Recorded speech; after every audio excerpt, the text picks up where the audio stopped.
existenciales del ser humano ha sido y será el poder desarrollar un sentido total de identidad. Los seres humanos buscamos nuestro origen. Deseamos conocer de nuestra ascendencia, es decir, de dónde venimos. Deseamos conocer de nuestra permanencia, es decir, ¿qué hago aquí? Aquí en esta tierra, en este planeta, ¿qué es lo que yo hago? Y deseamos también conocer de nuestra trascendencia, es decir, ¿hacia dónde voy después que salga de aquí? Existen 1000 planteamientos, existen 1000 fórmulas, existen 1000 posiciones filosóficas que con muy buena intención pretenden explicar todo esto. Desde luego, algunas de ellas sumamente complicadas.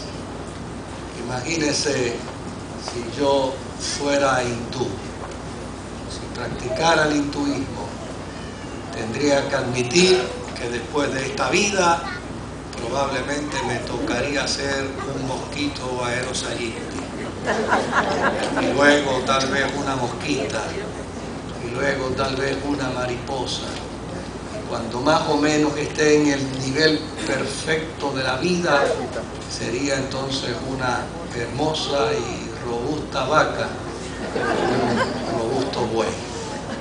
Esas complicaciones a veces las tienen las fórmulas religiosas, los planteamientos filosóficos para explicarnos esto. En otras ocasiones hay algunos que pretenden explicarlo de manera muy simplista, pero casi todos ellos carentes de respuestas que realmente nos muevan a afirmar o aceptarlo. Sin embargo, las Sagradas Escrituras, que ha sido recibido y ha sido aceptado como el mensaje de Dios para el hombre, responde de manera simple y de manera sencilla a estos planteamientos, pero deja en nosotros un sentido profundo de satisfacción. A mí me da mucha satisfacción saber y afirmar lo que la Biblia dice con respecto a mi existencia. Número uno, cuando me pregunto quién soy, la Biblia me dice que soy hijo del Dios del cielo.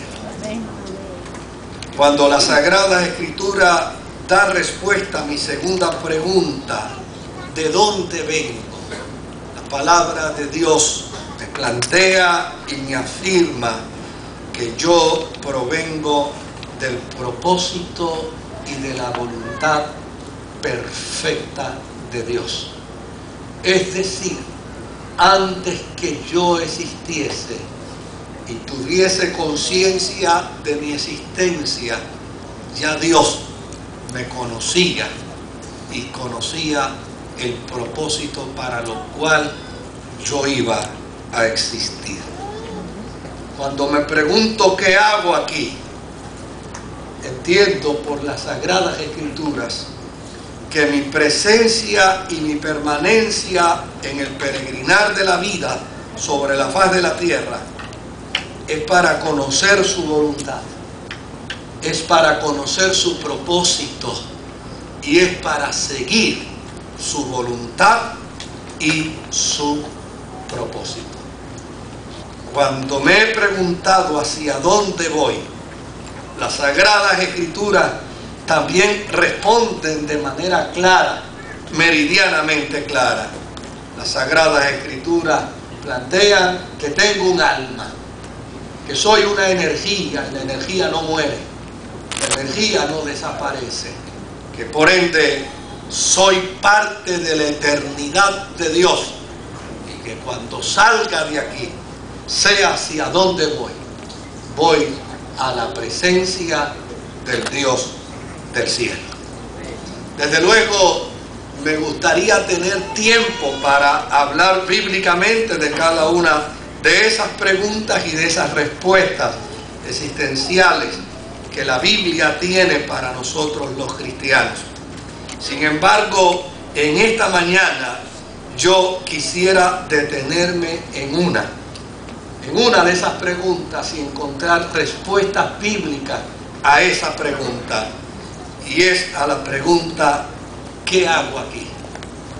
¿Cuál es el propósito que Dios tiene para mi vida? Yo creo que esta es una pregunta que todavía se hacen muchos cristianos. Sobre todo cuando las cosas no marchan bien. Sobre todo cuando hay momentos de dificultades y de crisis en la vida. Y pensamos que estas deben estar exentas de nuestra realidad. Y en ocasiones nos aventuramos a preguntarnos: ¿qué hago aquí yo? ¿Cuál es el propósito de yo estar en el peregrinar de la vida por la que estoy transitando? Yo quisiera que consideremos brevemente el capítulo 24 de Josué y veamos brevemente el versículo 15 del capítulo 24 y lo dejemos ahí en la pantalla un momentito, porque llana y sencillamente nosotros debemos tener una clara conciencia de qué es lo que hacemos aquí en el planeta Tierra.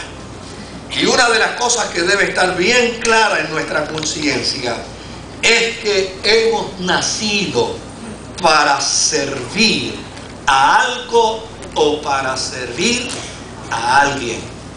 Todos los seres humanos, en alguna medida, tenemos inclinación religiosa y procuramos en alguna forma, en alguna medida, servir a algo o servir a alguien. Hay religiones que invitan a los seres humanos a servir a tantos dioses como la nación misma es. Por ejemplo, nuestros amigos en el hinduismo tienen más de 300 millones de seres humanos y tienen más de 300 millones de dioses. El ser humano nació para adorar a algo, para reverenciar a algo, y en el peregrinar de la vida hay unos que sirven a millones de dioses, pero hay otros que sirven a su propio prestigio, hay otros que sirven a su propia fama, hay otros que sirven a su propio egocentrismo. De hecho, a lo largo de estas últimas semanas hemos escuchado en tantos lugares como en el Japón, en lugares como en la China, en lugares como en Inglaterra, en lugares como en Italia, en lugares como en Estados Unidos, en lugares como Puerto Rico, de gente que se ha suicidado, de gente que se ha quitado la vida, porque llana y sencillamente la fama era su Dios, el reconocimiento era su Dios.